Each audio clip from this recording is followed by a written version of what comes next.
Go time, baby. Finally about to get this S50 action out. All right, so what we're going to start with is disconnecting the MAF sensor, taking off the hose clamp, then we'll be taking off the throttle body, a couple of the lines, and we'll show you once we get that far. All right, so you got the four 10mm bolts right here that holds the throttle body on, and of course you got the throttle body sensor.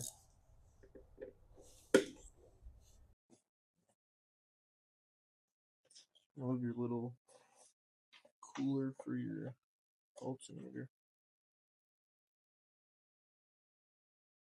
Alright, so once you get this far, you want to remove this 10mm that holds the dipstick tube in. And then you got one more here, way back there. You can just see it. I'll circle it. The edge of the screwdriver. Disconnect those. Yeah, you're just on just each side of the throttle body. So we got both of the bolts out, I think.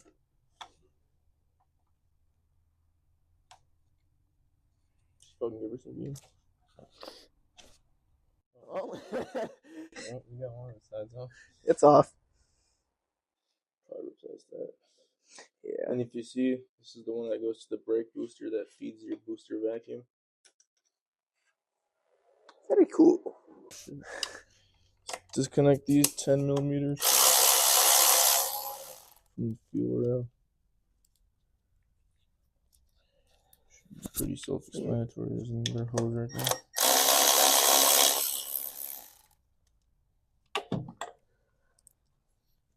Alright, so quick little recap. We took off the hose clamp, took off the hose, took off the two 10mm that were holding it, popped up the fuel rail. Here, this one's being a bitch, so we're just going to cut it since we're going to replace it anyways. But same case, hose clamp, pop it off. And now you got these 10mm bolts. They're sitting right here. Possibly could even be an 11. Probably should test that out first. Alright, so what we got going on here today is, let's get this out the way. Let's make things a little bit easier to pull this motor, because if you couldn't tell, there is some front end damage. Alright, we only got one blade, so let's make At least you got safe glasses.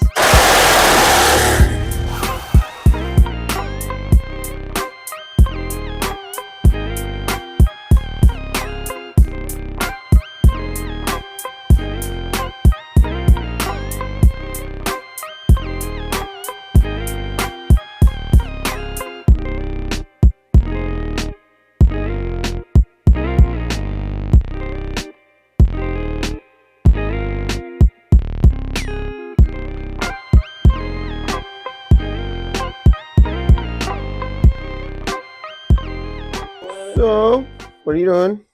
Alright, so as you see, we got all this taken off so far. Now we're going to disconnect two bolts from the power steering reservoir. Then we'll get on the bottom side and show you there. Oh, light work. Wonder if it's going to work. Wonder if we should get a little bucket. Well, that was fun. Got the motor out. We basically got it out now. Basically done. The last step. We're done now. Just kidding. We got like 3 more steps. 300 more steps. Yeah, times 20.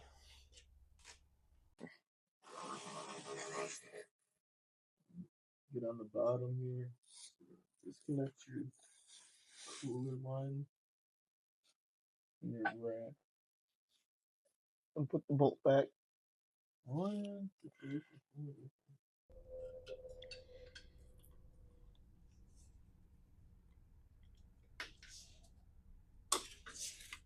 Well, it came loose.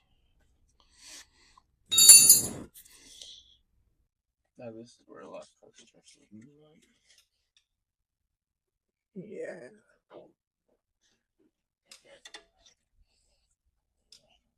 Alright, so now we're working on the shifter side of things. So you want to disconnect the transmission sensor right here. I believe that's just your reverse sensor. You got one 13mm nut right here, could be 14 in some cases. Disconnect this clip, that clip, and then push out that pin up there. Oh, time to get to it.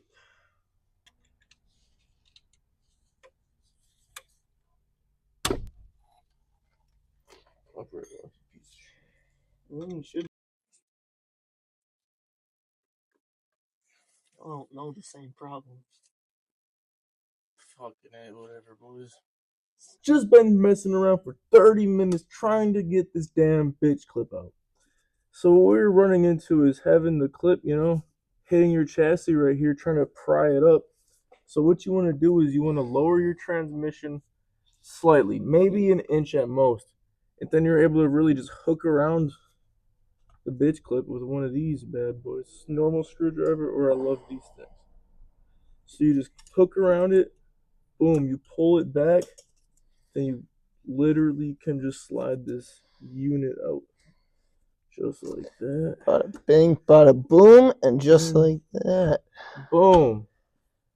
Now we can get to action. An actual brake line, right? Alright, so now we're on to the final step on the undercarriage. You want to disconnect the hard line from your slave cylinder. And we'll be back in 25 minutes when this is done.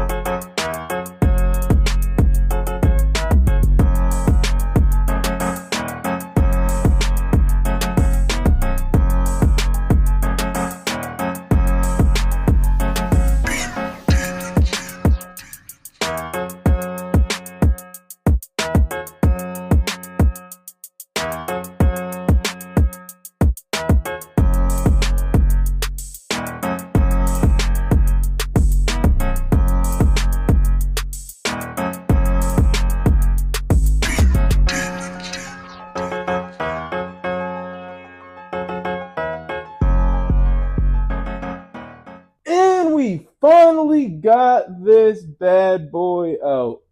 Call me the new S50. Got this bad boy out. Now we're gonna have some serious discussion. Do we keep this and turn it into a crazy drift car? We already got enough space to do some activities in the engine. It's a good show. I mean, we already know how to fix a front end. That won't be hard. This little shit. Literally, if you wanted to do a drift build, all we need is what? One seat. Driver's seat. Everything else is gutted. Coincidentally, we got some seats back. Coincidentally, we do have some extra seats lying around. Only thing we would need to get is another motor.